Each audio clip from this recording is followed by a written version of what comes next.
Comprehensive comics, building a dimensional empire from scratch. Leo accidentally traveled to the destroyed blue planet. He was alone at the beginning and had to pick up all his equipment. Fortunately, he awakened the dimensional civilization system and began to conquer the world from the Stone Age to rebuild the world. A super empire spanning dimensions appeared in the multiverse. The ship girls listened to the order, the Herrscher support force was ready, and the Chaldean heroic spirit task force entered the battle position. The magical girls prepared for the causal strike, and the EVA had entered low Earth orbit. Elves, put on the divine spirit suits and crush the enemy. The technology and magic of the worlds gathered here to create a real heaven on Earth. My civilization spans the universe and transcends dimensions. Even if I start from scratch, I will build my city-state on the ruins. Chapter 17, There are more torpedoes at home than fish. The technology tree was crooked from the start. This is Leo's understanding of the current situation. With the support of the Asia Lane, the settlement quickly developed to the pre-space age level. To be precise, military technology developed to the pre-space age, scientific research has not yet begun, and agriculture and light industry are almost non-existent. This feeling became stronger after he saw the settlement's inventory. The next day, Richelieu placed a thick stack of reports on Leo's desk. Commander, yesterday I organized the ship girls to conduct an inventory. These are all our materials. Please review them. As the secretary ship girl, she would summarize the various situations of the settlement every day, resource reserves, personnel changes, material consumption, and production, then report to Leo.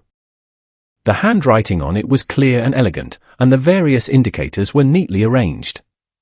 Richelieu's work attitude and seriousness were impeccable.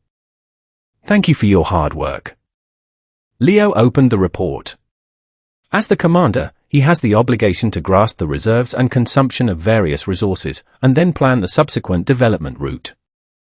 First, strategic resources. Iron ore, reserve 10,000 tons, monthly output 450,000 tons. Coal mine, reserve 15,000 tons, monthly output 320,000 tons. Tin ore, reserve 2,000 tons, monthly output 120 tons. In addition, there are various refined ores such as aluminum, magnesium, copper, and even uranium. The vanguard fleet led by Essex has settled in the rich mining area of the Balkan Peninsula, where they have built mines and smelters. Although the number of Bulin and Manju is not large, the output is already close to that of a medium-sized mining group. The heavy industry of the Asia Lane world is also developed. Every half a month, the Bulin fleet can be seen carrying ores back and forth between Athens and Constantinople, providing resources for the construction of the capital. Not bad. Next time you open the passage, let the port district send more people over. Leo was very satisfied with the work of the mining team. Iron and coal are the cornerstones of modern industry. The higher the output, the faster the future infrastructure construction will be. Then there is equipment. Currently, the port district has 1,612 available carrier-based aircraft, 582 torpedo bombers, fighter jets. Torpedo reserves are 3,240, 610 mm torpedoes 240, quadruple 533 magnetic torpedoes 330. 155 mm self-propelled artillery 160, aerial bombs 4,200. Hydrogen bombs 26. Leo paused. When the vanguard fleet set off, the port district gave them a lot of equipment, which could be used for a long time even if the naval base here didn't produce it. But he felt he saw something amazing. Where did you get the hydrogen bombs? Akashi built them using captured siren technology before, Richelieu thought for a moment. The port district was afraid that we would encounter strong enemies, so they gave a few to each aircraft carrier ship girl in the vanguard fleet. So Taihu, formidable, Essex, illustrious, do they actually have nuclear strike capability? Thinking of the fight between Taihu and Richelieu for the position of secretary ship girl not long ago, Leo's body trembled. Fortunately, neither of them lost their cool. Great, we not only have thousands of planes and hundreds of large and small artillery pieces, but also nuclear weapons. He felt that the martial prowess here was unusually abundant. On Earth, at the very least, when the United Nations was holding a meeting, he would make the representative of the Eagle Fortress roll down from the permanent member seat and sit on it himself. He looked at other materials. Agricultural products, 20 kilograms of rice, 10 kilograms of corn, several grain seeds. Unlike the hundreds and thousands of various types of carrier-based aircraft, torpedoes, and shells, the inventory of agricultural products seemed so simple and unpretentious. Leo confirmed the unit was kilograms, not tons or 10,000 tons, again and again. This was found in the house where you were born, Richelieu added. Ship girls do not need to eat and only occasionally eat snacks, so they naturally have no agricultural technology. There are more hydrogen bombs in the warehouse than rice. Commander, what do you think we should do next? After reading the statistical report, Richelieu waited for Leo to plan the future. Leo rubbed his forehead and pondered. In a situation where economic activity is almost non-existent and there is so much weaponry that the warehouse cannot hold it, he felt that there were only two directions for development. We currently have two options. First, try our best to develop the agriculture and light industry technology here to prepare for the future. Second, beat the neighbors into tributary states, and then carry out sustainable exploitation of them. Leo temporarily chose the first option. The main reason is that the transmigration skill is still on cooldown, so he cannot descend like a god and beat up the neighbors. The secondary reason is that as a heavenly dynasty person, he is not farming when pioneering and rebuilding civilization. His DNA was protesting wildly. Even if ship girls don't need to eat, from a long-term perspective, they should develop agriculture to some extent in case of need. If guests from other worlds come, they can't just give them fuel and coolant to drink. When viewing the hyperdimensional star chart, he found that there were still millions of little lowly waiting for him to rescue in a certain world in the distance. So, does any one of you know how to farm? He gathered the ship girls of the Vanguard fleet. No. Everyone shook their heads like a rattle drum. I might know a little, just a little bit. Sometimes I plant things in the Port District's garden. Ning Hai and Ping Hai weakly raised their hands. Oh. Leo looked at the two sisters, truly worthy of being Dragon Emperor ship girls, possessing some skill points others didn't. What can you plant? I've planted wheat, rice, and things like cabbage and chili peppers. I also know a little about fruits. If there are seeds for apples, strawberries, or watermelons, I should be able to plant them too. Ning Hai answered humbly. Don't you know how to do all of this? Leo felt they were truly too humble, like a top student who scores 98 and still pretends to be heartbroken over a poor performance. He patted their shoulders. Ning Hai, Ping Hai, I appoint you two as acting ministers of agriculture. From now on, the agriculture here will be in your hands. Just the two of us for the Ministry of Agriculture. Ping Hai blinked her eyes, feeling like she and her elder sister were lone commanders. I'll assign each of you 20 Manju as well. Since Manjus can do simple tasks like carrying and mining, training them to farm shouldn't be a problem, right? Chapter 18. Do I want to play wife Pokemon? Come, learn from me. First, use the plow to turn the soil, then put the seeds in. The rows should be 30 centimeters apart, each corn stalk should be 20 centimeters apart, and fertilize every 10 days, understand? Outside Constantinople, in the designated agricultural zone, Ning Hai and Ping Hai were teaching the Manjus how to farm. The two of them were bent over, one hand holding seeds, the other holding a tool, demonstrating while explaining. If an uninformed bystander saw this scene, they would only exclaim, "Did I wake up wrong?" Someone is teaching chickens how to farm. Around the two sisters was a group of Manju, watching them with adorable expressions. Did you understand? After finishing a demonstration, Ning Hai asked the Manju. Chirp. The Manju nodded. You try. Ning Hai handed the Manju a handful of seeds. The Manju pretended to think for a few seconds, then ate the seeds completely in one gulp. Clang. Chirp. Ninghai gave it a flick on the head. I didn't tell you to eat it. Learn how to farm from me. She took out a small dried fish from her pocket again. Farm, get fish to eat. Steal seeds, get beaten. Understand? Chirp. After several knocks, the Manju probably understood the causal relationship between these things. Whenever it ate seeds, it would get punched, and when it put the seeds into the soil, it would get a small dried fish. The Manju's intelligence wasn't very high, but their instinct to seek benefits and avoid harm made them start learning to dig the ground with their claws, and even use tools for farming. Is this Pavlov's dog? Conditioned reflex training. The watching ship girls felt impressed without fully understanding. They felt that the two sisters' teaching method seemed very advanced. After all, no one in the port district had ever thought that these silly and adorable Manjus could farm. Pinghai watched Ninghai training the Manju like a dog, crossed her arms, and pondered for a moment. Manual farming is still too slow. Why don't we find a Kashi to build some plowing machines or something, and let the Manju drive them themselves? Imagining the Manjus driving tractors and harvesting crops on a vast, boundless plain in the future, the style of the future port district seemed quite eccentric. On the other side, while Ninghai and Pinghai were enthusiastically busying themselves with the Manjus, Leo opened the overview interface after a long time, wanting to see the development of the settlement. Civilization overview. Civilization type, technological civilization. Technology level, pre-space age. Members, 331 people. Species, humans, ship girls.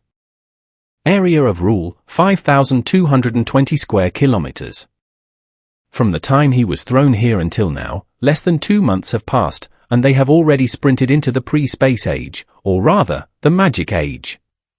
Asia Lane's technology is difficult to strictly call technology. It seems starting naked wasn't too bad, having a good neighbor is enough. The over 300 members are likely the number of himself, the ship girls, and Bulin. Manju are considered pets and are not included in the statistics. The area of rule, over 5,000 square kilometers, should be the new naval base built by the Vanguard fleet, as well as the surrounding sea area. Cities on land haven't started being built yet, otherwise the area would be larger. Of course, the fastest progress is in technology level. Relying on the support of the Asia Lane world, they directly skipped the Bronze Age, Steam Age, Electrical Age, and entered the pre-space age. They are just one step away from the space age. As for whether there are more advanced civilizations above that, it is unknown. He suddenly discovered that in the species column, a catalog function had been added. There's a species catalog too.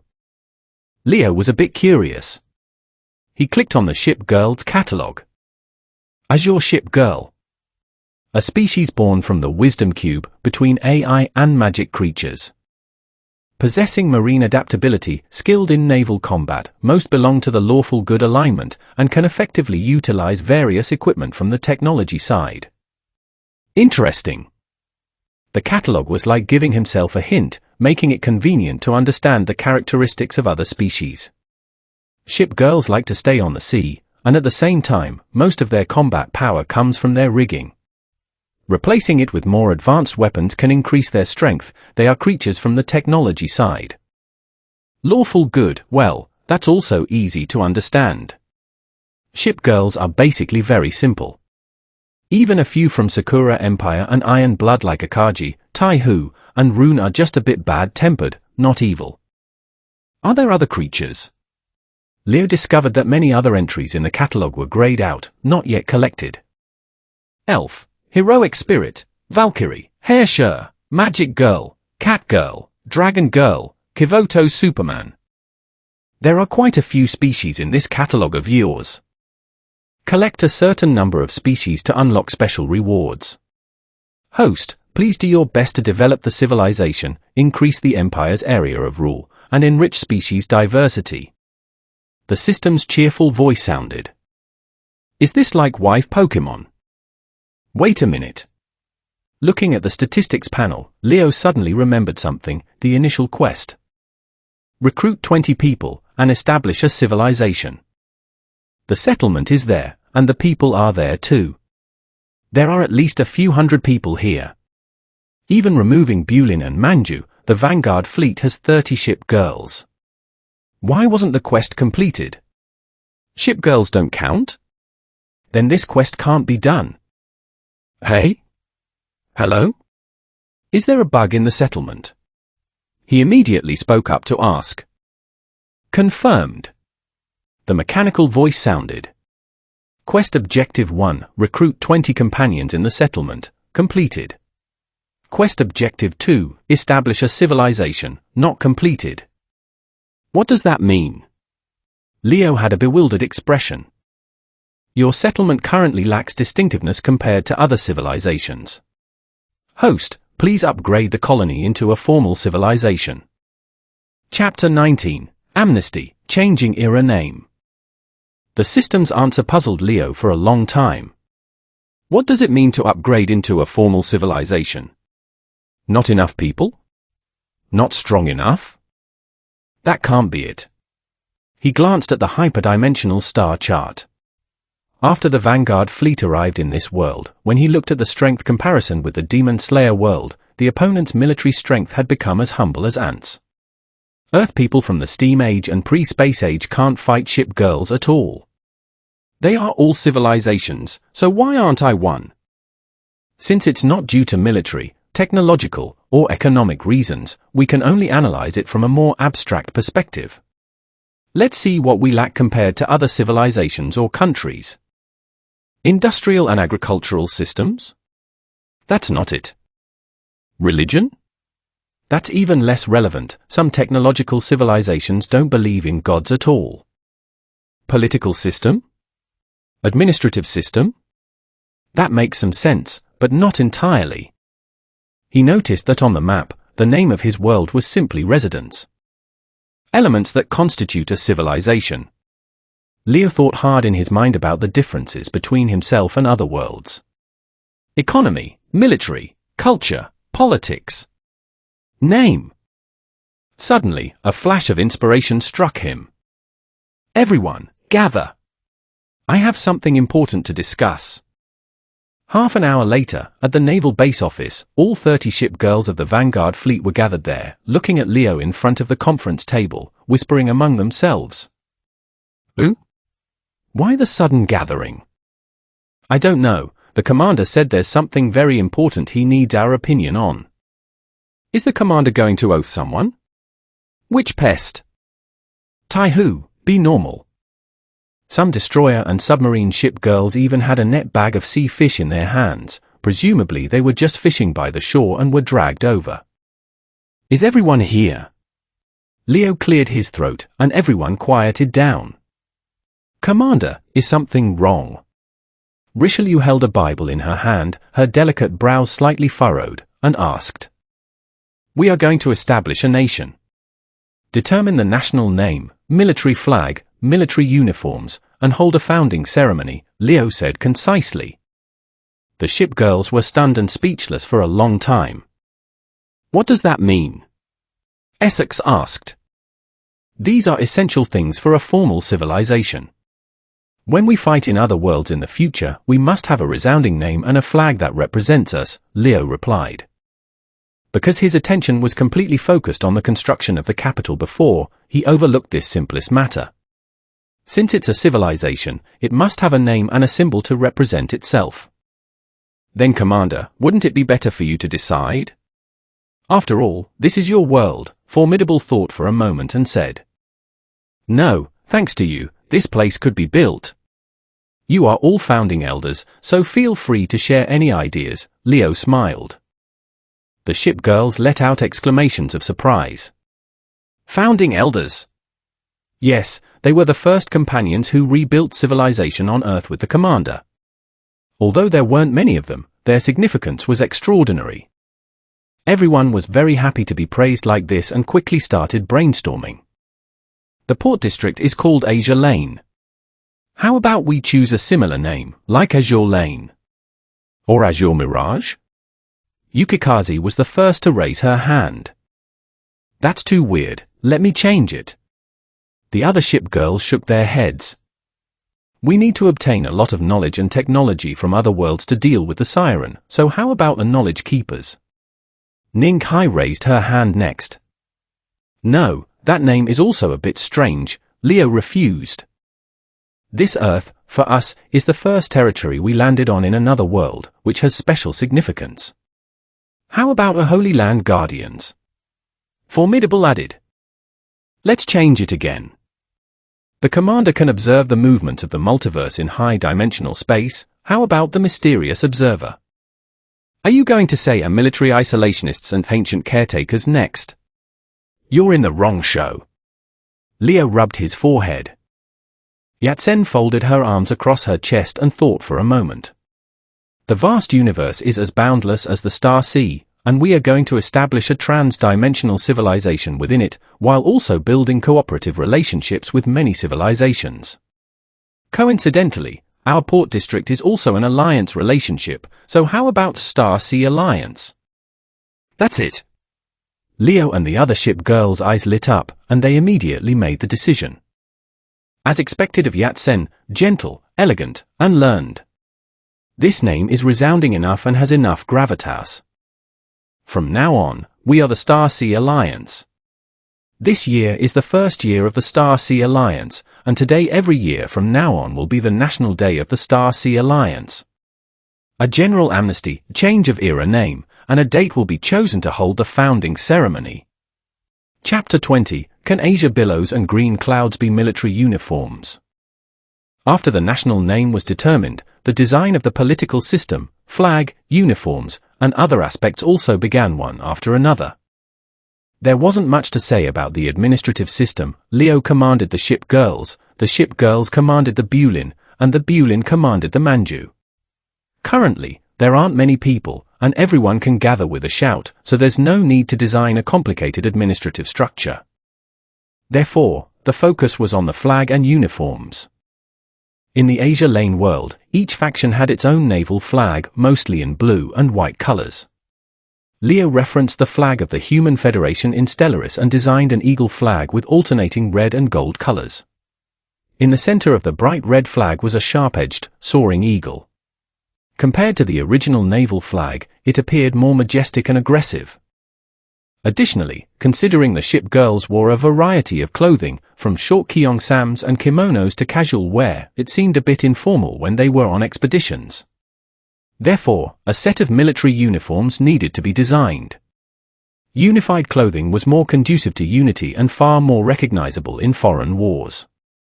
In the following 2 days, the design work for the military uniforms widely solicited opinions from various fleets. The ship girls showed unimaginable enthusiasm, each displaying their unique talents. New clothes, yay! It feels very imposing when everyone wears the same uniform when going out. I think the Iron Blood military uniform should be the standard naval uniform. Within a few days, Leo's desk was piled high with various design drawings and samples. The Dragon Emperor ship girls designed kyongsams with white bases and blue and white porcelain patterns, elegant and noble. The Chongying ship girls introduced an improved version of the kimono, which could showcase the ship girls' figures. The Eagle Union ship girls combined their own military uniforms and designed blue and white military uniforms similar to those of the Marine Corps.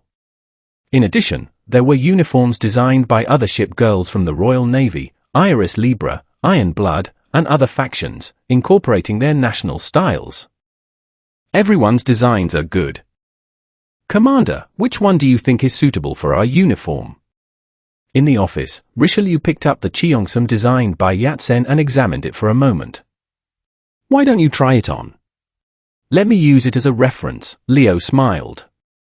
He saw a flash of curiosity and longing in Richelieu's eyes, like a girl discovering a beautiful dress while shopping. It seemed that this noble bishop was not entirely detached from worldly affairs. Me? No, I don't suit kyongsams. The usually aloof Richelieu actually became shy and quickly waved her hand. Try it on, I want to see. Just imagining from the design drawings, it always feels like something is missing. Leo leaned back in his chair and said half-jokingly. Then, Richelieu held the dress in her hand, looked at Leo, then looked outside the door, where there seemed to be no one else. After a few seconds of eye contact, seeing that he had no intention of giving up, she sighed, picked up the dress, and walked into the cubicle. All right, just consider it for the sake of choosing the uniform. A few minutes later, she stood before Leo, wearing a short, silver-white chipao. Since Yatsen had designed the sample based on cruiser dimensions, it appeared somewhat tight on Richelieu, who was a battleship. The already short hemline clung close to her thighs. A slight movement carried the risk of revealing too much. It's a bit tight. Richelieu tugged at the collar. The dimensions of a battleship are different from a cruiser, but the tight clothing accentuated her figure. With her blonde hair and purple eyes, the chipao added a touch of Eastern flair to her appearance. How is it? Seeing Leo looking a bit dazed, Richelieu asked. Not bad, very beautiful. Next one. Over the next half hour, Leo saw Richelieu in various outfits, including a kimono, a Royal Navy dress, and an Iron Blood military uniform. Some were heroic and spirited, while others were charming and alluring. In the end, she changed back into her own dress. So, which one do you think is better? None of them work. After feasting his eyes, Leo shook his head. Who? The clothes they designed were all based on the styles of their respective factions. They are beautiful, yes, but they can't really be called military uniforms. In the future, our navy won't just consist of ship girls, we will also have an army, an air force, and even a space force. We need a set of uniforms that are more serious and distinct. As he spoke, he handed his design sketches to Richelieu. There were 2 sets in total. One was a black and red military uniform, referencing the styles of the Iron Blood military and the Yang Country Navy, with a golden eagle flag emblem printed on the chest, looking imposing and majestic. The other was a casual uniform consisting of a black jacket with red trim and a dress, paired with black stockings and short boots, with the eagle flag also printed on the vest. Oh! Richelieu let out a soft exclamation. At a single glance, she could see the difference between Leo's designs and those of the other ship girls. These were military uniforms in the true sense. Whether in terms of styling or detailed design, one couldn't find any fault. This is it, everyone will love it. Richelieu opened her communication device, ready to notify the others. Then she suddenly paused. Commander, you already designed them yourself, so why did you make me try them on earlier? The other people's designs aren't even in the same league as yours, even if we only looked at the drawings, yours would be chosen. Leo smiled without saying a word. Chapter 21, The Founding Ceremony of the Star Sea Alliance. As the final step in announcing the official establishment of the civilization, the founding ceremony of the Star Sea Alliance was put on the agenda. Early in the morning, the sun slowly rose from the sea level, casting its first rays of light onto the deep blue ocean. On the square of the naval base, the ship girls and Bulin stood in small groups. They were all uniformly dressed in black and red military uniforms, and even the Bulins had changed into standard black dresses. At a time when everything was waiting to be rebuilt, although resources were scarce, they still managed to scrape together some materials to make a new set of clothes for everyone. Compared to the clothes they usually wore, against the backdrop of the ship girl's beauty, it gave off a heroic and spirited feeling. Strange, we just changed our clothes, but the feeling is completely different. Is a sense of ceremony that important? Formidable said, fiddling with her sleeves. Because everyone was wearing the same clothes, she couldn't help but feel a sense of collective belonging. Unified uniforms are an important part of military management, Essex nodded. As a weapon of war and a born soldier, she strongly agreed with Leo's philosophy. Soon, Leo and Richelieu also walked out of the base building wearing their military uniforms.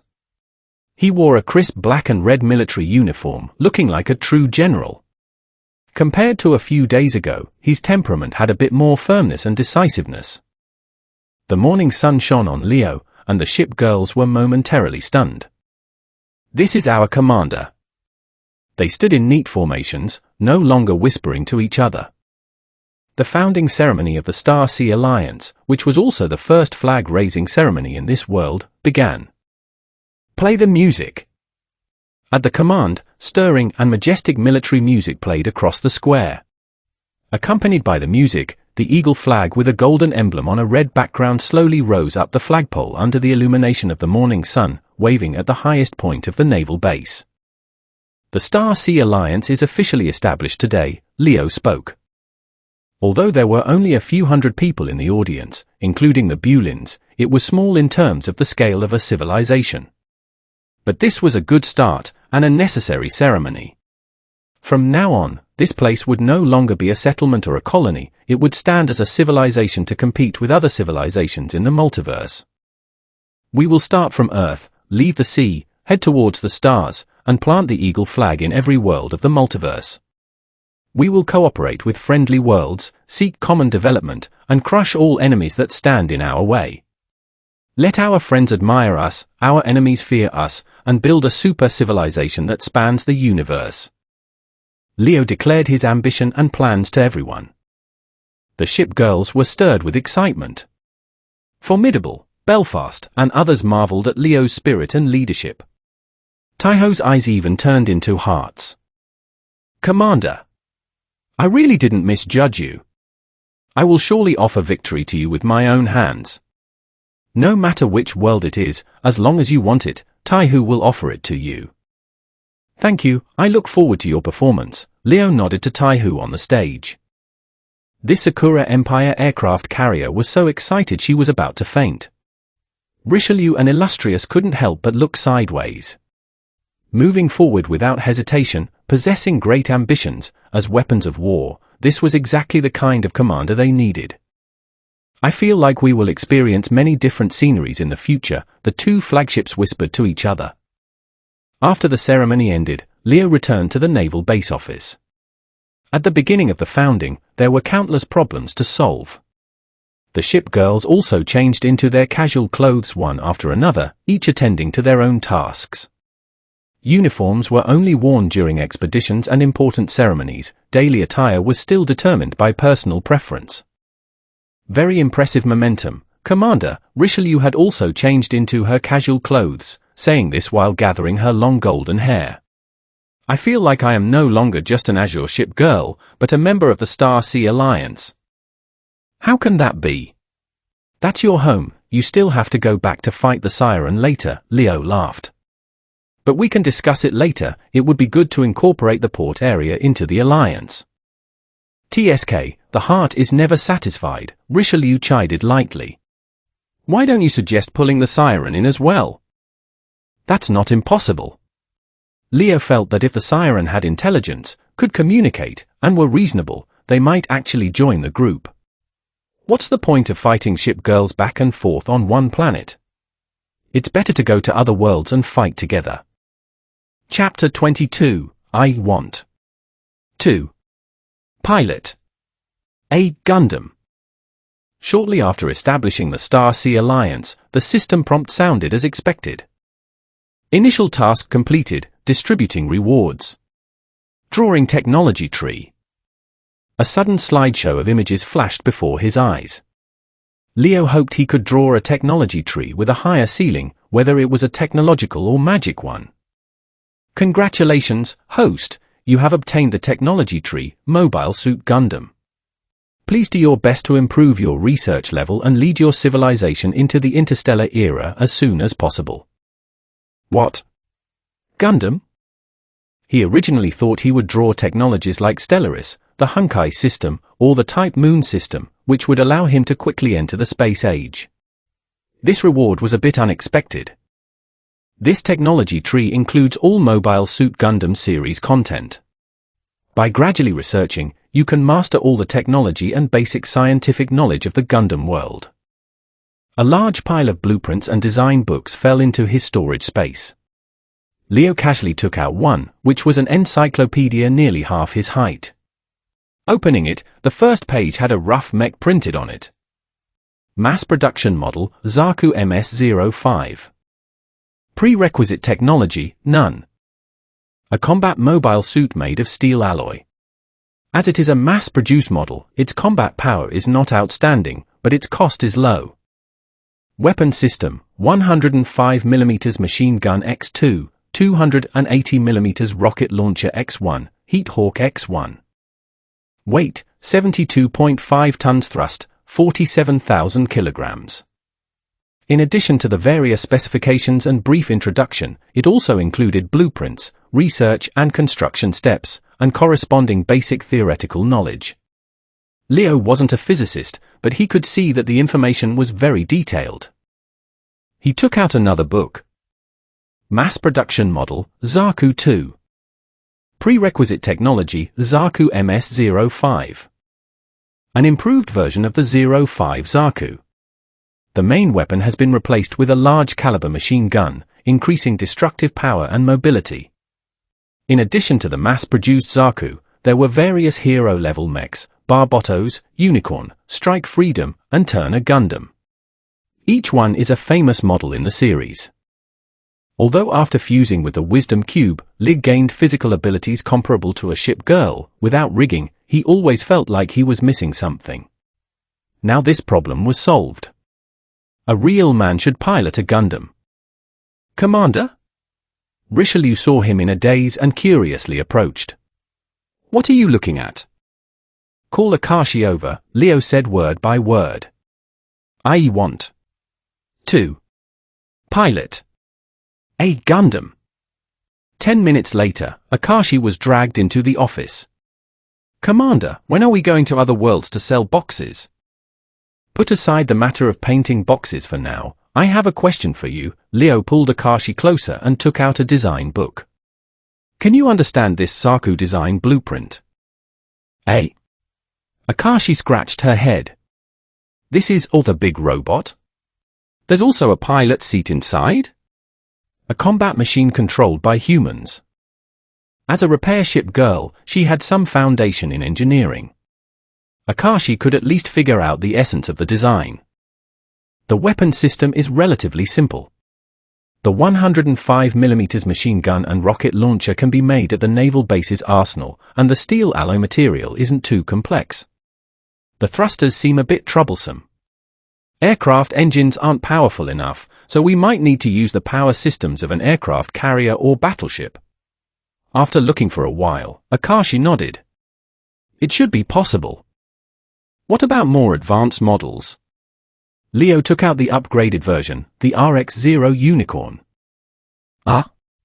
Akashi lay on the blueprint, flipping through page after page, her eyebrows furrowed. It's a bit difficult, Naya. I've never even heard of this beam magnum, psycho frame, funnels, or I-field generator, Naya. Are there any difficulties? Leo asked. This mecha's blueprint alone has several thousand pages, Naya.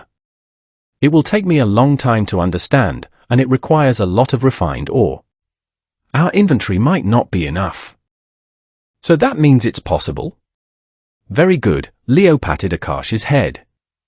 Starting today, you are the Star Sea Alliance's research director and head of the engineering department, responsible for researching the technology one bring back from other worlds. Let's set a small goal first. Help me build a unicorn or a strike freedom. Naya. A row of question marks immediately appeared above Akashi's head. Chapter 23, Building the First Gundam. Leo was initially just teasing Akashi.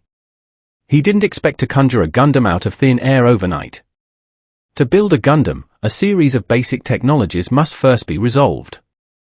But Akashi seemed to take it seriously. She hugged a large pile of design drawings and stayed holed up in her small studio for several days straight. Finally, a few days later, Akashi gathered everyone in the conference room. She announced her achievement to everyone. I think I understand what Commander gave me, Naya. Akashi projected a Gundam design drawing onto the screen. What is this? A robot? Taihu asked, tilting her head.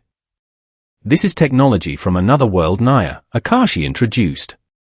Gundam technology is a bit similar to ours, both are war machines built based on engineering. However, these mechs don't have self-awareness and must be equipped with a human pilot Naya. Who's stronger, Gundams or us? Yukikaze was the first to ask. I'm not sure about that, Akashi scratched her ear. Based on the strongest Gundam, it has the ability to destroy stars, but ordinary Saku might not even beat Bulin in close combat. Also, a Gundam's combat power is affected by the pilot Naya. Is this technology exclusive to Commander? Richelieu carefully read the parameters. Theoretically, ship girls could also pilot Gundams, but there was a problem.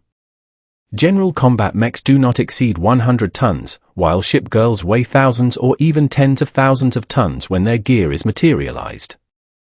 Only Commander can pilot a Gundam, but we can all use the technology, Akashi explained.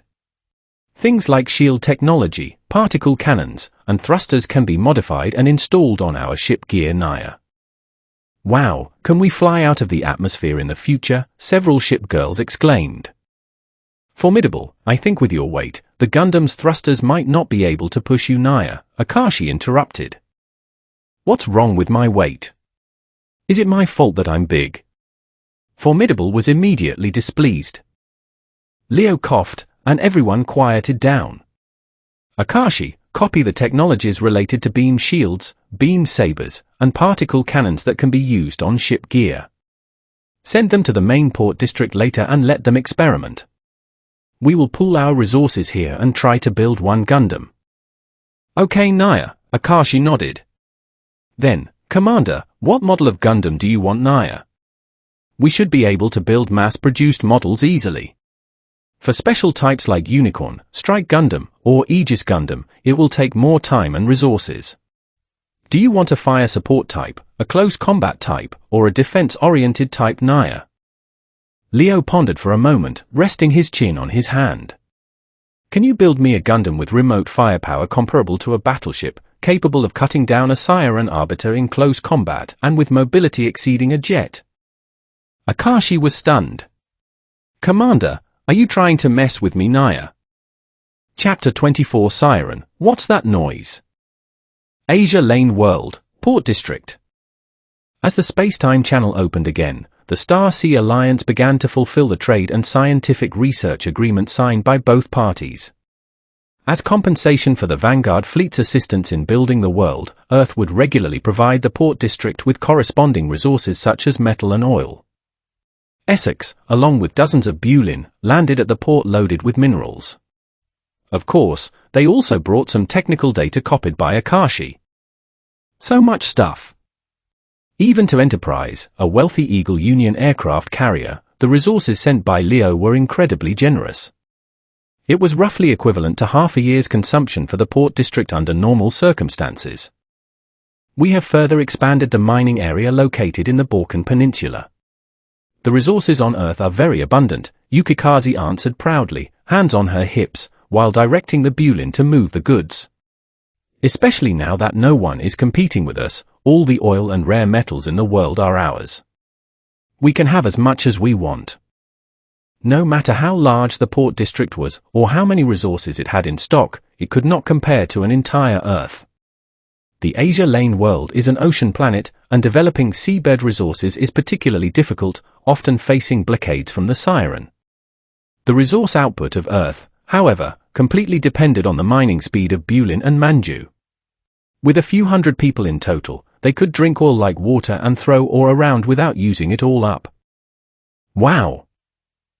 The ship girls who came to greet them showed envious expressions.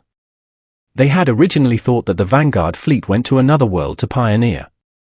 They hadn't expected the conditions there to be much better than imagined. More importantly, Commander said he hopes the port district can quickly begin research on the new technology. Essex handed several thick stacks of documents to Enterprise. Can the port district quickly manufacture these weapons and equipment, put them into practical use, and evaluate their effectiveness? Enterprise flipped through a few pages curiously.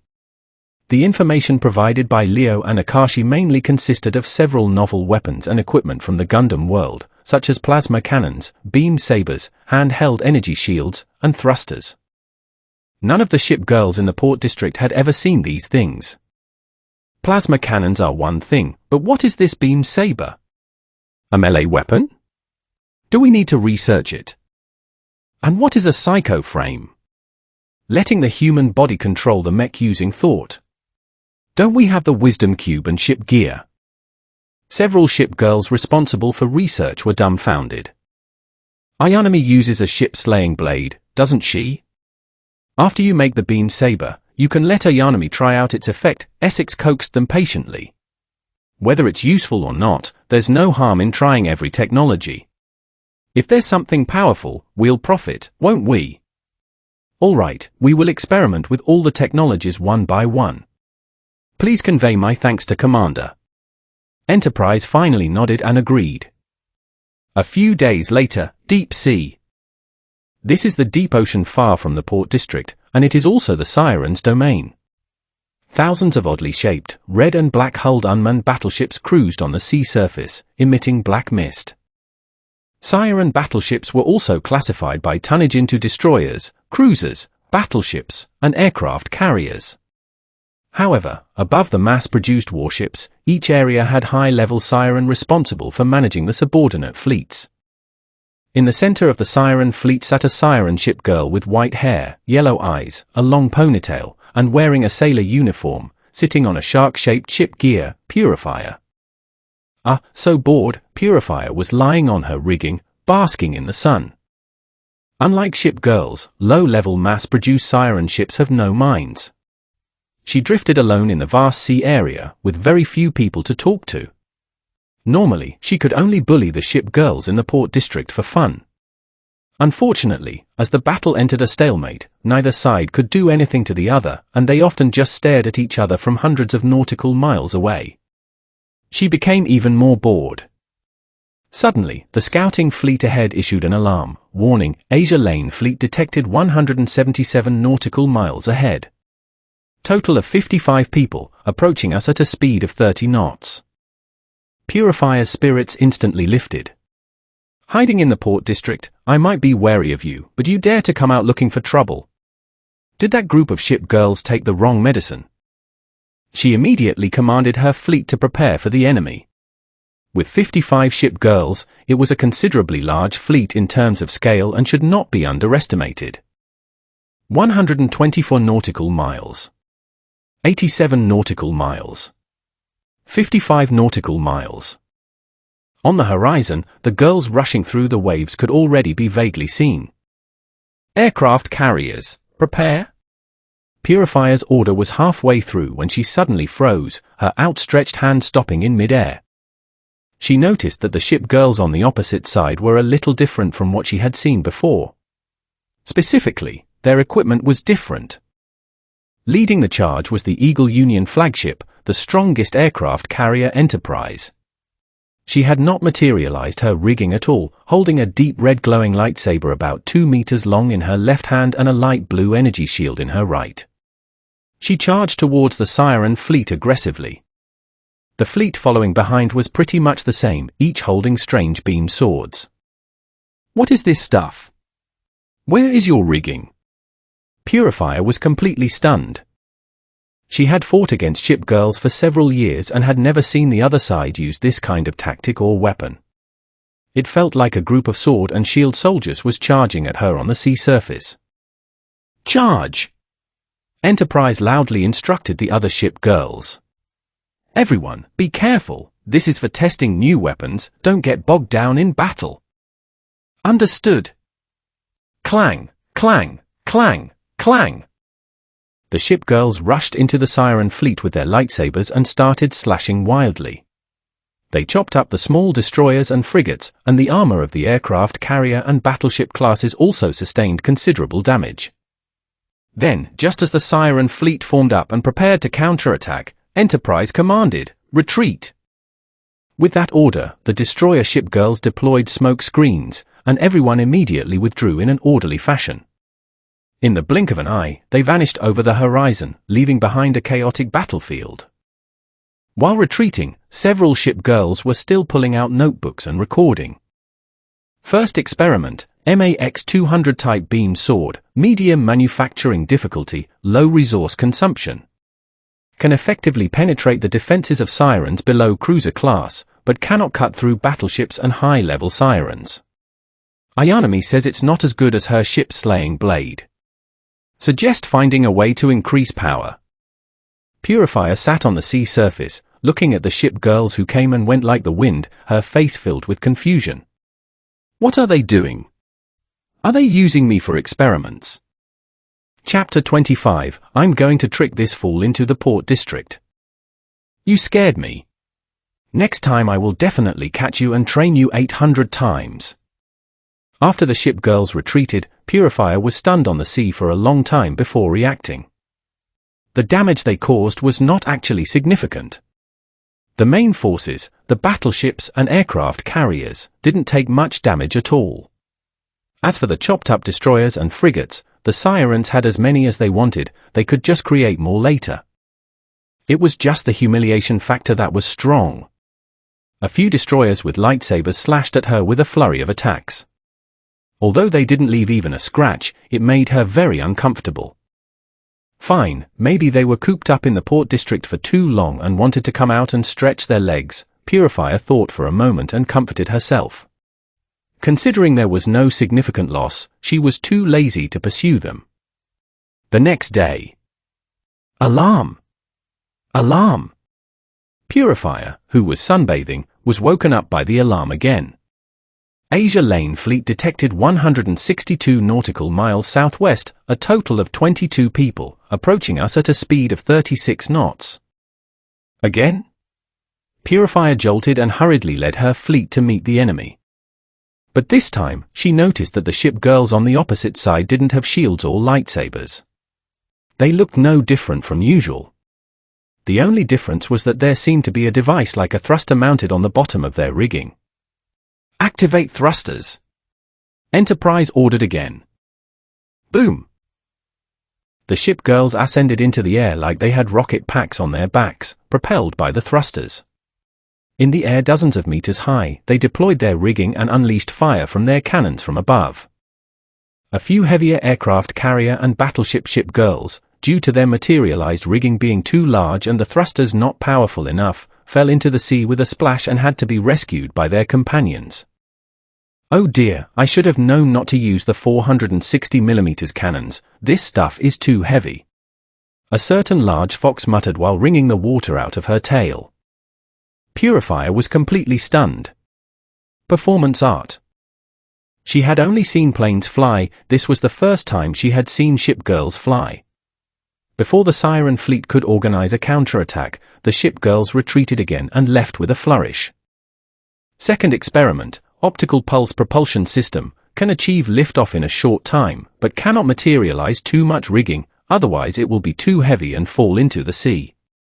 Suitable for destroyers, extremely high manufacturing cost, extremely high energy consumption. Suggest finding a way to increase power. While running away, several ship girls continued to take notes. Are you drinking too much coolant and having indigestion? Big-Eyed Mo shook her head. The fifth day. Charge! Capture Big-Eyed Mo alive. A group of ship girls rushed over with thermal axes for melee combat. The seventh day. Snipe her! Snipe her! Snipe her!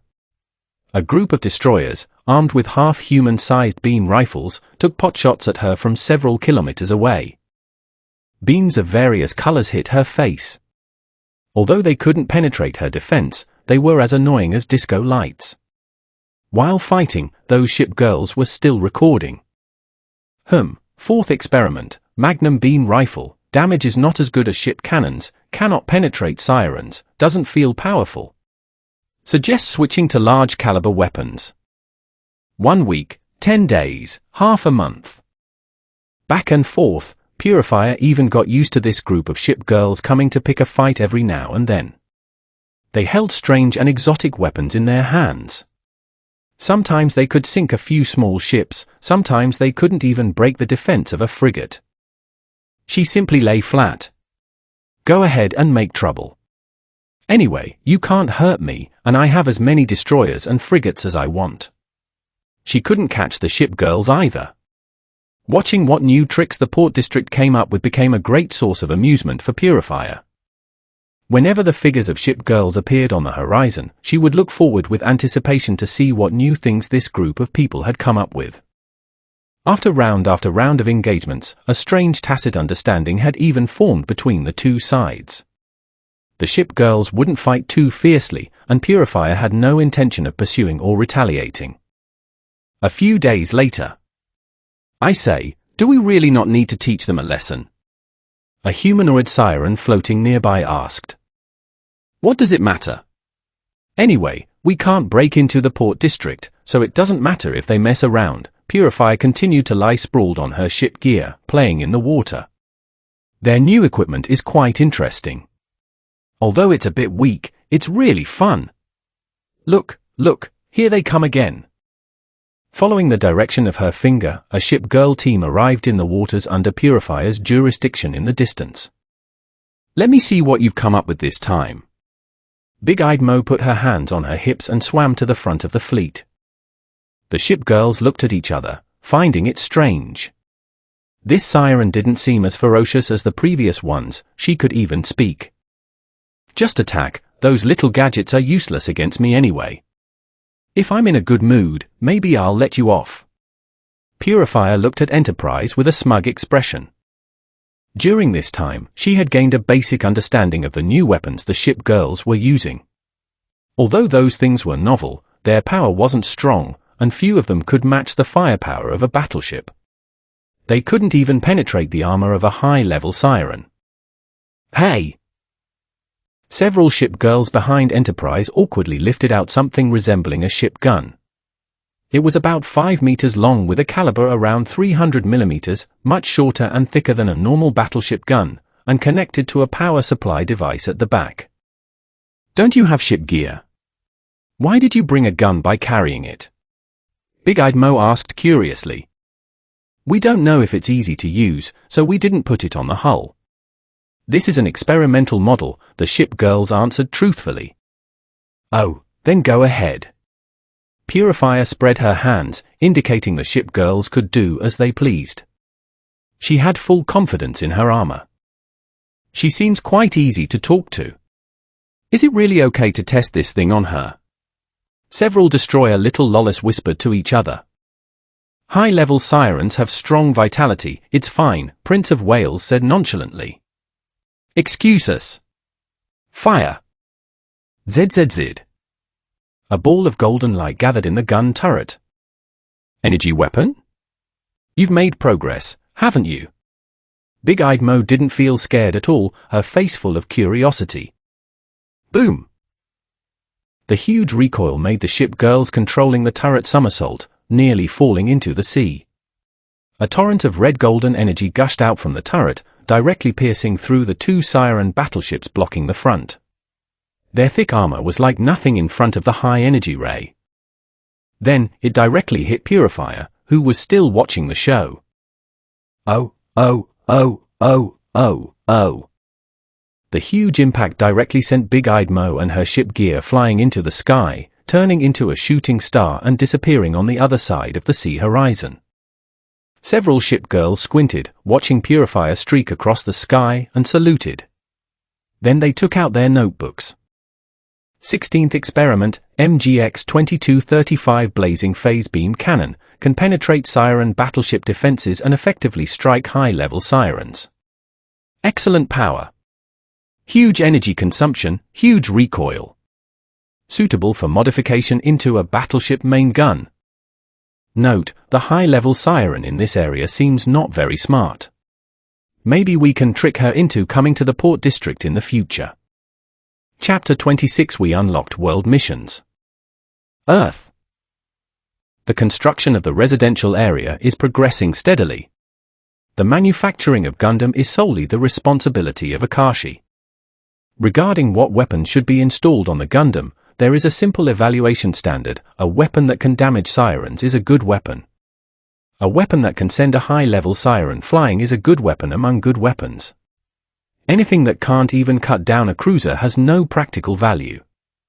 The port district ship girls went to trouble the sirens every now and then to see how effective these weapons were in actual combat. They also transmitted weapon data and experimental results. This could provide some ideas for future weapon upgrades in the port district and also provide a reference for Herrscher to decide what parts should be installed on the mechs. When Leo occasionally inspected Herscher's workshop, he found that the design drawings were full of strange things. For example, particle cannons with caliber similar to battleships, 40-meter long beam sabers, and so on. It made him wonder what kind of thing this maintenance girl planned to build. On the other side, the ground construction work in the capital also officially began.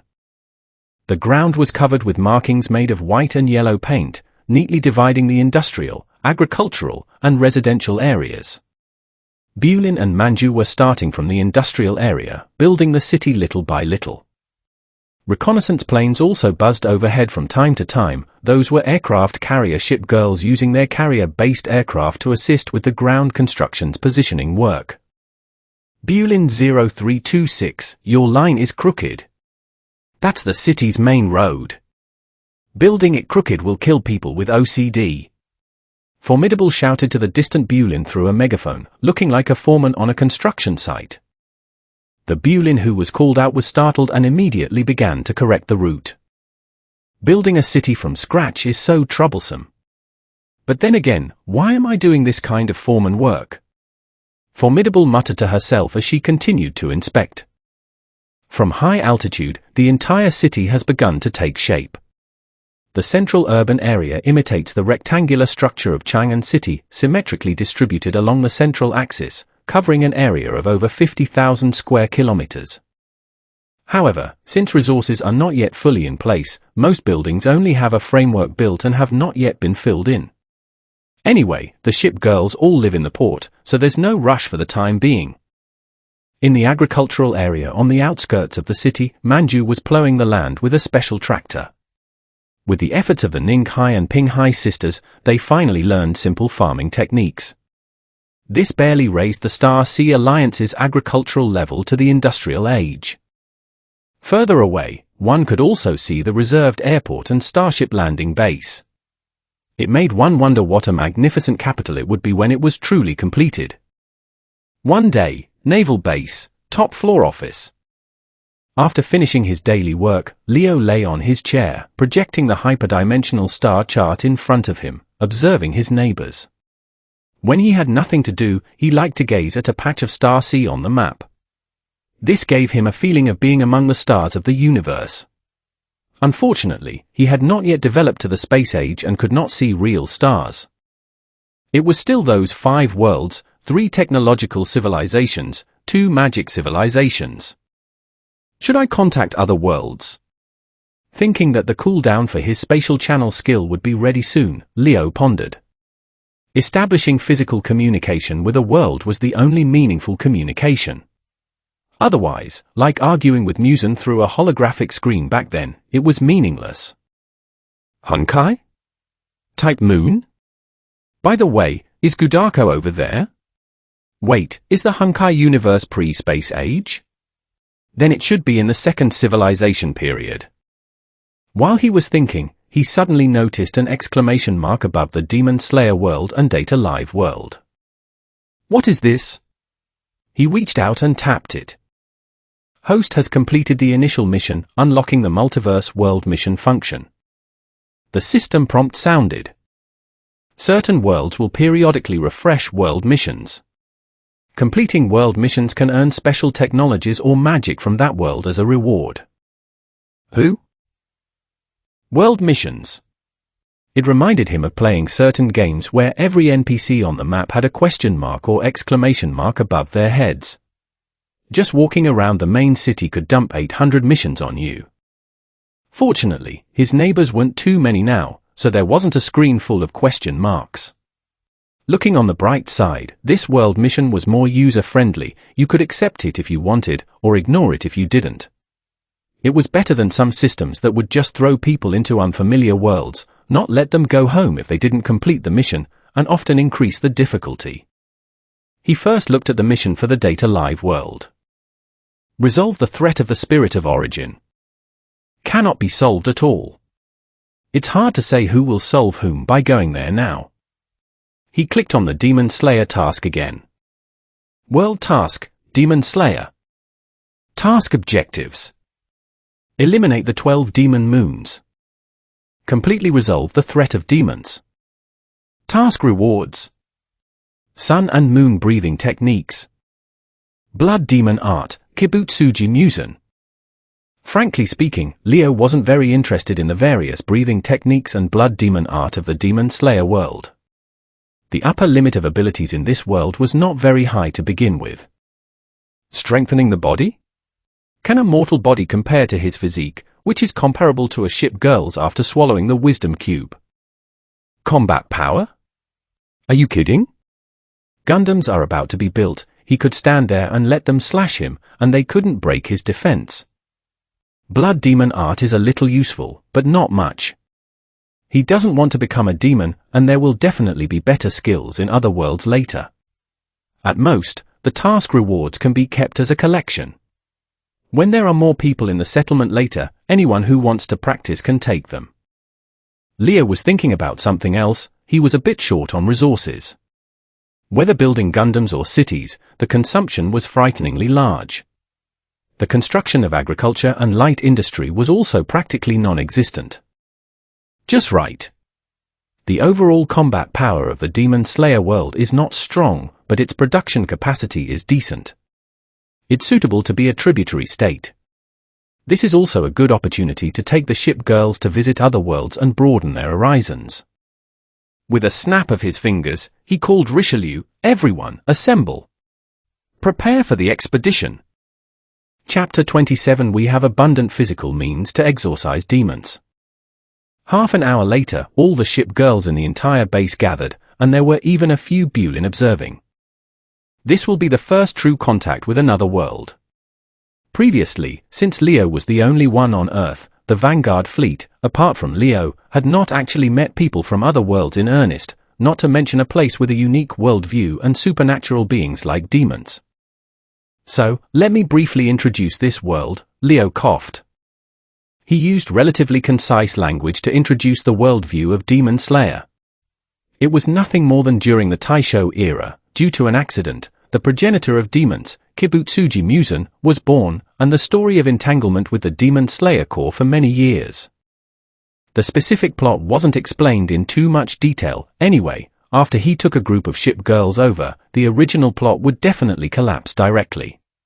Therefore, the main purpose was to explain to the ship girls the technological level there, the concept of demons, the era they were in, and so on. The Taisho era? Speaking of which, doesn't the Sakura Empire fleet still have a great senior from that era? Taihu suddenly thought of someone. Mikasa. In a sense, they are indeed from the same era. Leo felt that apart from sailing warships, Mikasa should be the ship girl with the longest service age in the port district. It's a pity she's not in the Vanguard fleet, otherwise, he doesn't know what she would think seeing demons walking everywhere in that era. Let's talk about business first. Richelieu stood beside Leo, signaling everyone to be quiet. We have two objectives for this expedition. First, complete 2 tasks, eliminate the 12 demon moons and resolve the threat of demons in that world. Second, the commander hopes to establish a cooperative relationship with that world. Is it a military alliance relationship like with the port district? Yukikaze raised her hand to ask. Of course not. Given their technological level, they are more suitable to be our tributary state, Leo replied. Although the presence of demons is strong in the Demon Slayer world, there is actually also a shogunate government. Having a unified administrative body makes things easier. Just like the Black Ships incident back then, as long as they show a little military strength in front of those so-called shoguns and emperors, they will obediently kneel down. The ship girls seem to understand but not fully. Diplomatic matters are generally handled by the commander, they are more concerned about specific issues. What about the first task? Eliminating the 12 demon moons and the threat of demons? How should we do it? Essex asked directly. Leo thought for a moment. Probably just kill the Demon King. Eliminating the threat of demons is actually eliminating the ruler among the demons, Kibutsuji Musen. All the demons in the world were transformed by him. Solving the source will fix everything. Moreover, earlier in the Asia Lane world, everyone had seen Musen, but they didn't expect him to actually be the big boss of that world. Just him. The ship girls recalled that middle-aged man with a somewhat gloomy expression. Doesn't feel like he's very powerful. At least he doesn't have the ability to travel between worlds like the commander. Richelieu thought about his appearance of powerless rage and realized a simple truth. Otherwise, if he was that angry, he would have definitely crossed over and beaten us up at that time. Leo was speechless for a moment. You can understand it that way. From the perspective of other universes, he is indeed not strong. He introduced the special abilities of demons, a physique stronger than humans, fear of sunlight, various strange blood demon arts, and so on. For the Demon Slayer Corps composed of ordinary people, each of the upper-rank demons is very difficult to deal with, and killing them is very arduous. They often need to outwit and outfight demons. However, the ship girls, who are the incarnations of warships, have rather peculiar ways of thinking. They all began to think about how to deal with demons using their own abilities. Musen has 5 brains and 7 hearts? Only attacking weaknesses works? Can I use my main guns for direct bombardment? High explosive shells or armor-piercing shells? Prince Eugen was seriously considering what type of shells she should carry. Demons seem to have no anti-air capabilities at all. We can dispatch carrier-based aircraft to launch large-scale airstrikes on their strongholds, and if necessary, use thermobaric and fuel-air bombs, Essex stated, accustomed to using the Eagle Union's advantageous firepower saturation tactics. Battleships and aircraft carriers can achieve integrated air and sea strikes. After the airstrikes are over, I will provide artillery support. Richelieu nodded in agreement. We can also attack them underwater with torpedoes. They don't have anti-submarine capabilities either. Yu and Archerfish were eager to try. Because the world views and power systems of the two worlds are completely different, the ship girls have such unique ways of thinking when facing enemies from another world. They are used to solving problems using familiar methods and tactics. Leo almost burst out laughing. If Kibutsuji Musen knew you thought so highly of him, he'd have to come and kowtow. Just follow my command then. Put away your white phosphorus bombs, napalm, and other things. Don't accidentally injure the innocent Earth people. Also, Richelieu, Taihu, go to the naval base and take some more weapons from the inventory. They'll be useful. The first expedition to another world had officially begun. After the meeting ended, Leo determined the ship girls who would accompany him on the first expedition to another world. Richelieu, Taihu, Belfast, Formidable, Prince Eugen, you will depart with me. The others, stay at the base. Yatsen, while I am away, you will manage the affairs here in my place. Taking care of the entire Demon Slayer world didn't require too many people.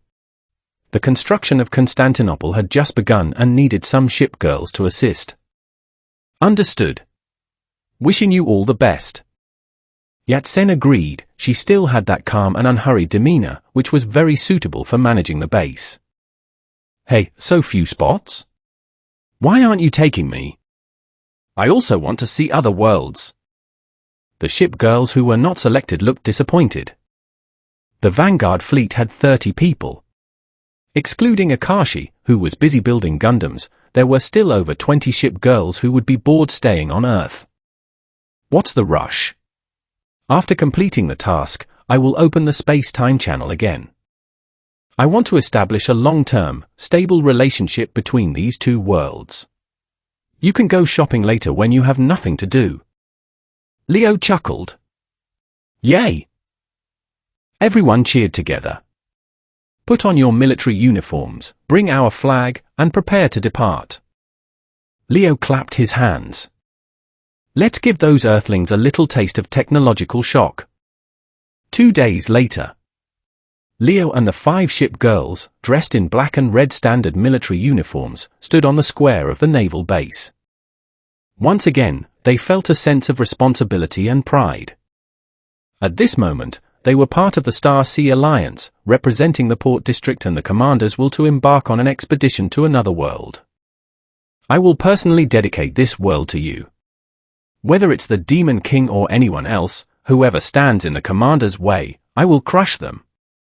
Taihu trembled with excitement. Being chosen as a member of the first expedition team was simply overwhelming for her. No matter which world we are in, I will take good care of you. Belfast still maintained her composed demeanor. Everyone in position.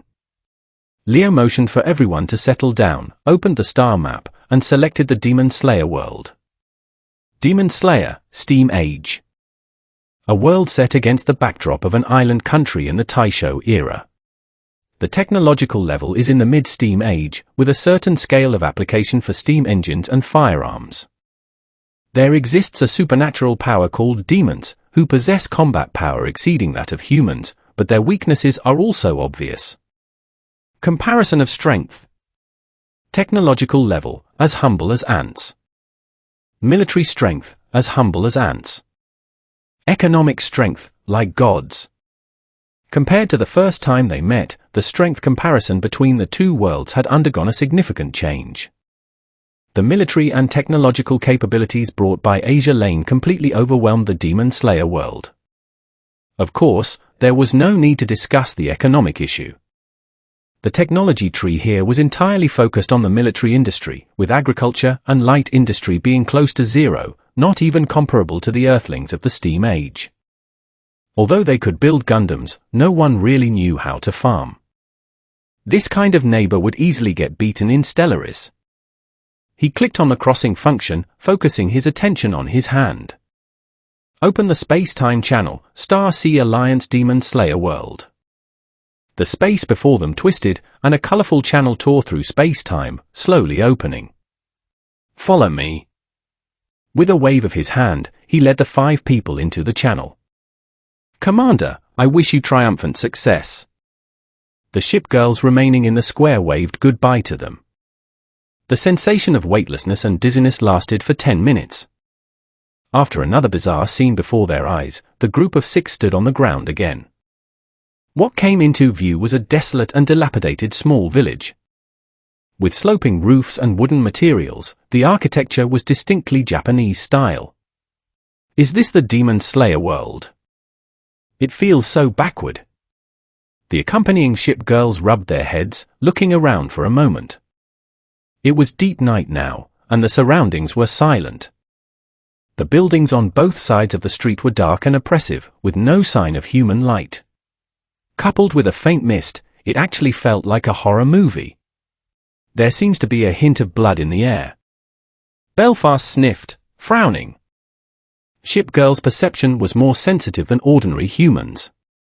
Formidable, Taihu, launch reconnaissance planes to check the surrounding situation. Leo ordered. Upon arriving in the Demon Slayer world, he needed to determine the timeline and his location. With the strength of the expedition team, taking down the 12 demon moons and Musen was not difficult. The challenge was how to find these demons hidden in the darkness. Understood. The 2 aircraft carrier ship girls materialized a part of their decks. After a few toy-sized carrier-based aircraft took off and circled overhead a few times, they suddenly returned to their normal size. Humming, they flew off in all directions. Soon, Taiho's reconnaissance plane sent back a message. 320 meters northwest, a fight is happening. One side is a team of humans with katanas, the other is a young man in his 20s holding a fan. Near the small town, in the outskirts. A young girl wearing a Demon Slayer Corps uniform, with black hair, purple eyes, and a butterfly hair clip, was awkwardly dodging attacks. Her body was covered in wounds, and her clothes and the butterfly-patterned hari she wore were soaked with blood. Around her lay several corpses also wearing Demon Slayer Corps uniforms. They had died gruesome deaths, seemingly having suffered extremely cruel attacks before their demise. Cough, cough. Butterfly Kani gripped the Nichiren sword in her hand, struggling to stand up. She stared intently at the young man not far away, who was not much older than herself, with rainbow-colored eyes and white hair. Upper Moon 2, Doma. She never expected that an ordinary demon slayer mission would lead her to encounter the second-ranked demon among the 12 demon moons. The entire demon slayer core squad was almost powerless to resist and was quickly massacred. "Come, be liberated, ascend to paradise with me." Doma spread his arms, making a gesture of embrace. His expression, while seemingly compassionate, carried a hint of wickedness. "Who wants to go to your paradise?" Butterfly Caney coughed up a mouthful of blood, looking at the inky darkness in the distance. If she could hold on until dawn, there might be a glimmer of hope. Demons feared sunlight and could only act at night. However, looking at the current situation, she couldn't last another moment. "Is that so? How boring. Once you die, you will turn into nothingness and feel nothing. But if our flesh and blood become one, you can gain eternal life." Doma walked forward step by step. Becoming one, in reality, meant eating her. As a demon, he enjoyed devouring humans. "No." Butterfly Caney gritted her teeth and stood up, adopting a fighting stance, preparing for a desperate struggle. Suddenly, a humming sound came from the sky. "What is that?" Doma remembered that the people in this village were either eaten or killed by him. Where did living people come from around here? Both of them looked up together. 3 single-wing propeller planes circled above their heads. The Demon Slayer world at this time had not developed the technology for airplanes at all. Neither Doma nor Butterfly Caney could understand what these mechanical objects circling in the sky, resembling iron birds, were. They could only stare at the sky in confusion. After locking onto their target, the 3 planes immediately swooped down towards Doma.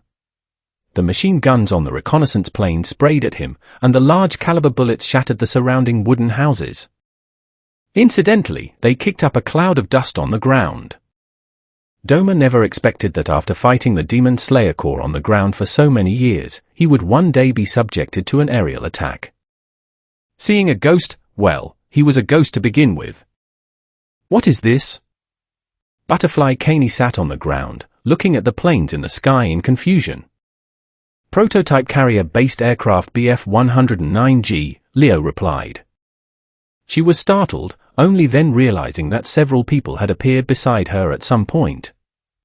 They were all wearing black and red uniforms, led by a young man, followed by 5 young and beautiful girls.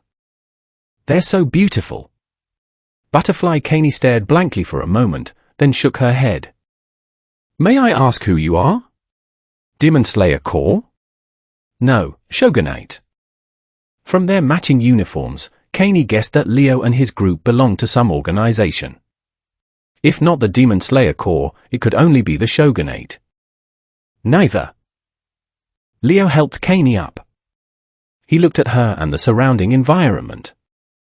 The timing of the crossing was quite peculiar, 2 or 3 years earlier than the beginning of the Demon Slayer story, before Musen massacred the Kamadou family. The advantage was that he could save more humans from the demons, but the problem was, who knew where Musen was hiding now?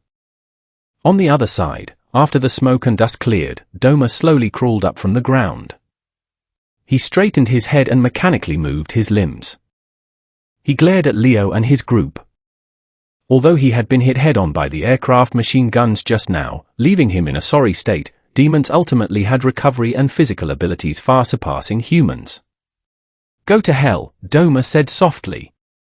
He didn't want to think about where these people came from. As a demon, his greatest pleasure was eating people. Literally eating people, filling his stomach with their flesh and blood. Butterfly Caney looked kind and cute, she should taste good. The girls next to her were even more beautiful, they would surely bring greater satisfaction. He clasped his hands together and immediately used his ultimate move. Blood Demon Art, Freezing Fog, Lotus Bodhisattva. A giant ice figure over 10 meters tall rose from behind him, shaped like a bodhisattva with hands clasped. Its entire body was composed of ice, instantly lowering the surrounding air temperature by more than 10 degrees. The ice bodhisattva exhaled a breath of ice, freezing the area within a dozen meters. If ordinary people came into contact with this ice mist, they would be instantly frozen, and the ice crystals entering their bodies would also cause respiratory system necrosis. Caney shivered violently. She knew that Doma was skilled in ice-based blood demon art, but she never expected him to have such a shocking ultimate move. Just the cold air emanating from around the Lotus Bodhisattva was unbearable for her. If she got any closer, even the blood in her body would freeze. The terror of Upper Moon too far exceeded imagination. "You're going all out from the start. You're quite ambitious." Leo looked up at the Lotus Bodhisattva. The wisdom cube had greatly enhanced his physique, and he didn't feel any discomfort. It was just a little cold. "Richelieu, deal with him." "Understood." Richelieu took a step forward and manifested her ship gear. The silver-white turrets, adorned with gold patterns, appeared noble and sacred. Two quadruple 380mm cannons were aimed directly at Doma not far away. In terms of size, the Lotus Bodhisattva was almost 10 times taller than Richelieu, but she didn't seem to see the opponent in her eyes, her expression calm and steady. "Be careful. Guns won't work on him. Only decapitation with a Nichiren sword can kill a demon." Caney kindly reminded her based on her own experience. She didn't know what kind of move that elder sister was using. Based on the structure of the ship gear, she guessed it was some kind of firearm. "That's not a gun, it's a ship cannon," Leo corrected. "Who?" Caney was completely bewildered. The quadruple 380mm main cannons fired simultaneously. The shells were only the size of a fist when they left the barrel, but as they arced through the air and struck the Lotus Bodhisattva, they had become genuine high-explosive shells. The shockwave generated by the explosion almost leveled the village. In naval combat, the main guns of a Richelieu-class battleship could penetrate the armor of a same-class battleship from over 20 kilometers away.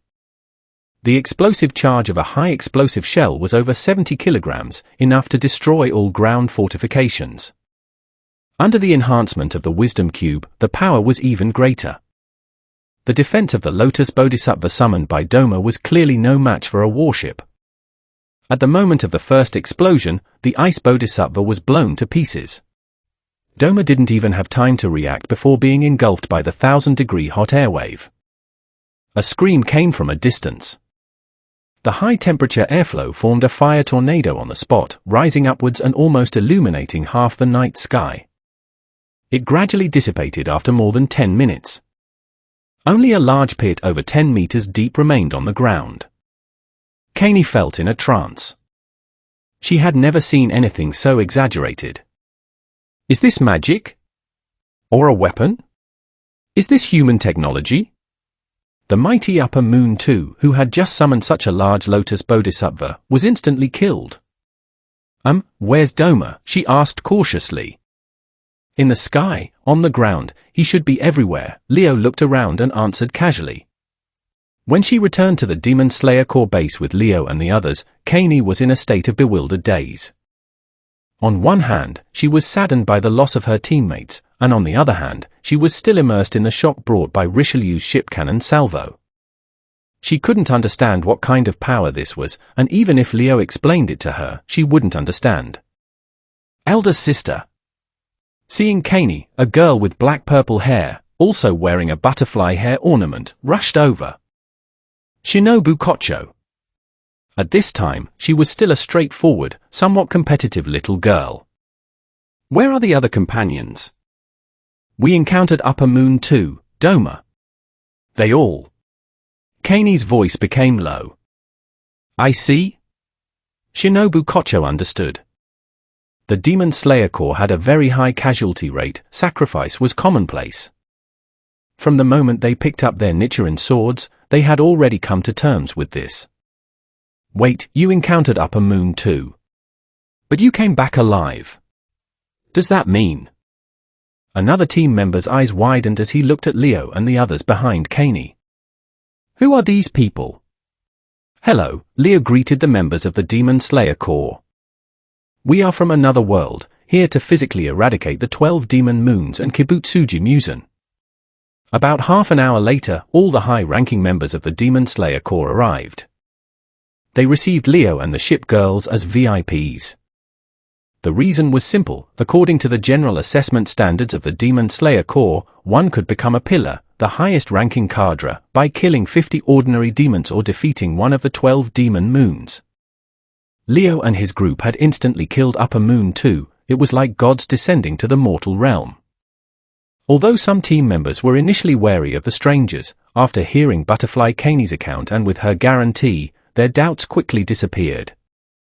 They had saved Kaney from Doma, and both sides had a common enemy, the demons. So, in a sense, they were teammates. Both sides sat on the tatami mats, and the logistics personnel of the Demon Slayer Corps served some fruits and snacks, allowing people from the two worlds to communicate with each other. Elder sister, may I ask how you eliminated Doma? Shinobu Kocho leaned closer to Richelieu, asking curiously, what kind of weapon do you use? How come I haven't seen your sword? Quadruple 380mm Mlen 1935 cannons, plus 16-inch armor-piercing and high-explosive shells, Richelieu gave her an incomprehensible answer. Shinobu Kocho looked at Kaney with a bewildered expression. Kaney indicated that she didn't understand either, telling her not to ask. What breathing technique do you practice? Another Demon Slayer Corps member with golden yellow hair asked. From his intuition, he felt that the physical strength of these people was quite powerful, even far exceeding his own, who practiced flame breathing. We rely on cube power and reactor energy. Reactor, you understand, right? Hydrogen fusion, that kind. Belfast patiently tried to explain to him what fusion and fission were. Kyojuro Rengoku was utterly confused. The concept of a reactor was a bit too advanced for the natives of the Steam Age. He couldn't even grasp the principle. Let's discuss the issue of demon slaying instead. Seeing that the communication between the two sides was completely nonsensical, Leo took over the conversation. As you can see, one of our goals is also to kill Kibutsuji Musen and the 12 demon moons. I believe that in this general direction, our goals are consistent. That's right. A young man with a nearly disfigured face and a somewhat frail body walked out from the inner room. Kagaya Ubuyashiki, also the master of the Demon Slayer Corps. Killing Musen is also the purpose for which the Demon Slayer Corps was founded. The Ubuyashiki family has been hunting him for nearly 1,000 years, but they have never succeeded. His tone was calm, and he spoke politely, though he seemed somewhat weak due to his poor health. Is there anything we can help you with? Do you know where the remaining demon moons and Kibutsuji Musen are? Formidable asked impatiently. I don't know, Kagaya Ubuyashiki shook his head. Demons are inherently elusive, and the upper moon demons and Musen are even more mysterious, rarely appearing in the world.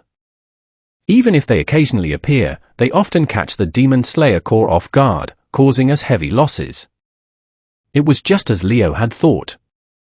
The trouble with this mission was not whether they could defeat the demons. It was how to find Musen and the other demon moons.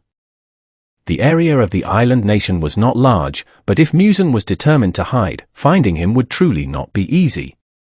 Speaking of which, we may have encountered upper moon demons many times, but unfortunately, the members didn't have a chance to report to us. By the time the support troops arrived, they had often already been massacred by the demons, Ubuyashiki sighed. It was similar to the situation Kaney had just encountered. After encountering powerful demons, in many cases, the Demon Slayer Corps members were directly silenced, and their teammates had no time to provide support. So, we need to lure the snake out of its hole. Leo pondered for a moment.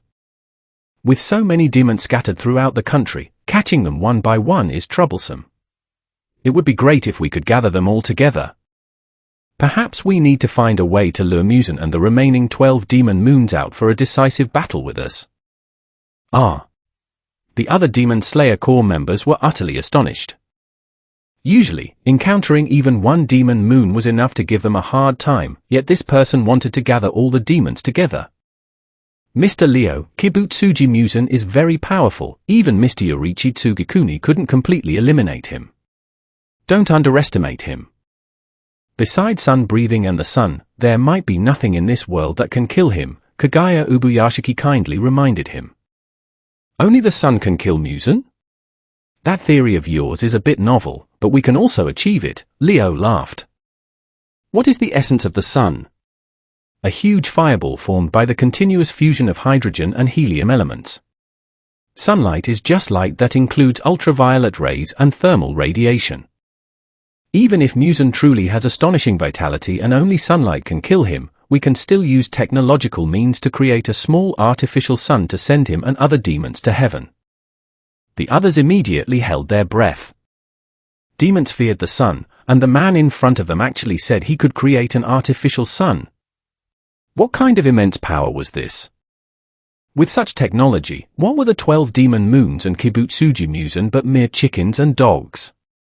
There is such a divine weapon. What is it called? Ubayashiki's pupils contracted slightly, and he asked hastily. A hydrogen bomb. Ah. The Demon Slayer Corps was very eager to know how to create an artificial sun to eliminate demons. Unfortunately, given their level of education, understanding nuclear fusion was extremely difficult. Although Leo had already given them a popular science explanation in the simplest possible language, everyone still had blank, confused expressions. Butterfly Kani and Shinobu Kocho kept scratching their heads from listening. Their heads itched, they felt like their brains were growing. Fortunately, however, they understood a simple truth. It didn't matter if the Demon Slayer Corps could defeat Musen, it only mattered if Leo and the ship girls could. They only needed to find Musen and the other demon moons, the rest of the work would be handled by the heavenly soldiers. Judging from Richelieu's instant kill of Upper Moon 2, Doma, it seemed that no one among the Upper Moon demons was her match. So, the problem now is, how do we find the remaining 12 demon moons and Musen? Everyone fell into contemplation. Kibutsuji Musen, as the boss of the Demon Slayer world, had survived for over 1,000 years, not only because he was brutal and powerful. More importantly, Musen was very cautious, or rather, very cowardly. He usually lurked in the shadows, commanding his subordinate demons to do his bidding. At the slightest sign of trouble, he would immediately vanish without a trace. During the Sengo period, after being severely beaten by Yorichi Tsugikuni, he remained in hiding until Yorichi Tsugikuni was confirmed dead before daring to show his face again. Leo suspected that when he learned Doma had been instantly killed, he would try the same trick again and disappear without a trace. If that guy really dug a hole in the deep mountains and old forests and burrowed in, it might truly take 10 or 8 years to find him. And he couldn't just stay in the Demon Slayer world with him indefinitely. Perhaps we can send out more Demon Slayer Corps members to search for him. Kani suggested. As soon as the traces of the 12 demon moons or Musen are found, immediately have Mr. Leo bring people to support. Difficult, Ubuyashiki shook his head, refusing. Ordinary Demon Slayer Corps members, upon encountering an Upper Moon demon, might not even have time to react before being killed, with no chance to call for support. What if we use carrier-based aircraft to provide air support to the Demon Slayer Corps? Discover and destroy. Those demons shouldn't be able to withstand aerial bombs, right? Formidable also offered an idea. There were 3 aircraft carriers accompanying them, carrying hundreds of reconnaissance and bomber aircraft, with a strike range that could cover a considerable area. The Demon Slayer Corps would track the demons' whereabouts on the ground, and once a situation was discovered, they could directly launch airstrikes against the demons. Did you learn this from Essex? But it still won't work, Leo shook his head. How many people are there in the Demon Slayer Corps in total? Searching for Musen and the 12 demon moons in such a large area is like looking for a needle in a haystack. Then what should we do? Everyone racked their brains for a while but couldn't come up with a good solution. Leo rested his chin on his hand, quickly reviewing the original plot of Demon Slayer in his mind. Main story. Swordsmith Village. Infinity Castle. He was trying to understand Musen's goals and thoughts. If it's too difficult for us to find the demons, then let's change our approach. Wouldn't it be better to let the demons come to us? Who?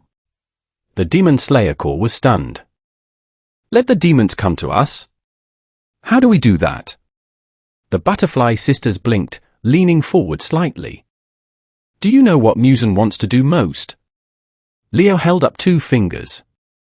First, find the blue spider lily and create a medicine that allows demons to move in the sun, thus becoming immortal and achieving true eternal life. Second, eliminate the demon slayer core and everyone who threatens him, so that he can live without fear. Through these 2 points, we can find a way to lure him in. Compared to humans, demons have faster reflexes, stronger physiques and regenerative abilities, and various blood demon arts. But they also have a fatal weakness: they cannot stand sunlight. Even the progenitor of demons could not avoid this weakness. Kibutsuji Musen has survived for over 1,000 years precisely because he wants to solve this problem. At the same time, his extreme fear of death makes him unable to tolerate anyone who threatens him. After Yorichi Tsugikuni died, he killed all the swordsmen who use sun breathing, cutting off the inheritance of sun breathing, thus eliminating future troubles. Cruel yet timid, violent yet cunning, Kibutsuji Musen is such a contradictory person. Oh, we hadn't considered what Musen wants to do. Now that you mention it, it makes sense. Ubuyashiki and the other members nodded, feeling that Leo's understanding of this world was very profound. His understanding of demons was even greater than that of experts like the Demon Slayer Corps. They really didn't know where he got this information. Then, according to the 2 points you proposed, there are only 2 ways to attract Musen and the other upper moons to come to us. Ubuyashiki pondered for a moment. First, find the blue spider lily. Second, let the Demon Slayer Corps act as bait and expose ourselves. This way, Musen will definitely come to us. Smart! Leo gave a thumbs up. Although Ubuyashiki seemed frail, his thinking was very sharp. And the best way is to combine these 2 plans. Think about it: if there is a precious blue spider lily that can help demons overcome the sun in the Demon Slayer Corps base, wouldn't that be very attractive to Musen? Leo flicked his finger. If he attacks, he can both eliminate the Demon Slayer Corps and obtain the treasure he wants. There's no reason for him to refuse, right? At that time, he will definitely launch his traditional art, bringing his whole family, shouting something like "The rise and fall of the empire rests on this battle," and charge up to fight us to the death. Not only the Demon Slayer Corps, but even the ship girls next to them were stunned. Commander, why do you know Musen so well? And what's with this plan? Why does it feel so dangerous and improper?